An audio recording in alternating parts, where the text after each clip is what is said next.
Bonjour à tous et à toutes. Aujourd'hui, j'aimerais vous proposer encore une nouvelle méditation pour le mois qui vient. Et avant, je voulais vous dire quelques mots au sujet de ce fameux coronavirus dont on parle beaucoup. J'aimerais surtout qu'on se pose la question, mais à qui profite ce virus? Et là, on peut s'apercevoir qu'effectivement, il est en train de faire régner la peur, qu'il permet de faire passer des lois qu'on ne pourrait pas faire passer s'il n'y avait pas justement cette peur, qu'en même temps, il interdit les rassemblements qui étaient en train d'émerger un peu partout dans beaucoup de pays. Et ensuite aussi que économiquement, il est capable de mettre un ou plusieurs pays à genoux. Et aussi, enfin, que il est capable aussi de réduire une bonne partie de population. Alors il est vrai que plusieurs écrits et même des renseignements que j'avais eus il y a longtemps on dit que on chercherait à réduire cette population de au moins des trois quarts, mais que cela n'était pas joué. Donc évidemment, on ne va pas commencer à s'inquiéter là-dessus. Et puis se dire aussi que ce coronavirus, pour l'instant, a plutôt des allures d'une grosse grippe et que la grippe tue aussi. Et que par contre, on n'en parle pas. Alors, ce que j'aimerais vous proposer, alors donc oui, au sujet toujours de ce coronavirus, il y a Antoine qui a préparé donc, et que vous pourrez voir sur notre site toute une fiche qui va vous permettre de trouver les éléments pour pouvoir reconstruire ou remonter l'immunité, parce que c'est ça dont on a besoin surtout en ce moment. Il l'a fait avec l'aide évidemment de plusieurs confrères, médecins, et puis aussi avec Michael Zayat qui est naturopathe et qui lui s'occupe de nos huiles de soin, qui propose surtout au Québec une huile qui s'appelle Pandem et que peut-être nous aurons ici aussi et qui servait aussi au moment du H1N1 à cette époque et qui a été efficace. Mais vous regarderez ce qu'il propose et vous verrez qu'il y a des renseignements qui sont intéressants.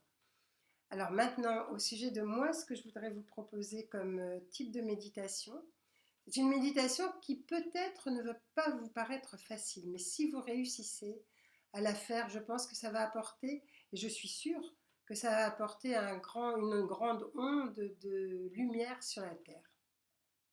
Alors, ce qui serait important, c'est d'abord que vous puissiez faire une liste de toutes les personnes avec lesquelles c'est vraiment difficile ou que vous considérez comme des personnes négatives ou qui vous nuisent ou qui nuisent à la planète. C'est-à-dire, par exemple, on va prendre peut-être les grands groupes pharmaceutiques qui, eux, justement, grâce au virus, sont en train d'avoir une cote qui monte et d'être cotés en bourse, évidemment, avec des valeurs importantes et qui sont en train de jouer là-dessus. On peut aussi penser à toutes les personnes qui détruisent la planète, que ce soit les chefs d'État, que ce soit ceux qui exécutent les ordres, par exemple pour la forêt amazonienne, mais pour d'autres choses aussi, qui se permettent donc de détruire euh, toute la nature. On peut aussi penser aux personnes qui, elles, n'ont aucun respect envers le peuple animal et qui le détruisent également. On peut penser à ceux qui fomentent les guerres, on peut penser aux tortionnaires, on peut penser, je veux dire, vous pouvez penser à un tas de personnages ou d'institutions qui vous paraissent extrêmement nocives et négatives. Et ce que je vais vous demander là, c'est qu'une fois que vous aurez dressé cette liste, que vous puissiez chaque jour, à l'heure que vous voulez, au moment que vous voulez et le temps que vous voulez, leur envoyer le maximum de lumière.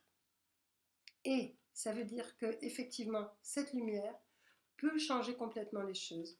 Parce qu'à chaque fois qu'on est contre ce type de personnage ou ce type d'institution, on renforce leur pouvoir, on renforce leur action en fait, leur action nocive, celle justement qu'on n'aimerait pas voir.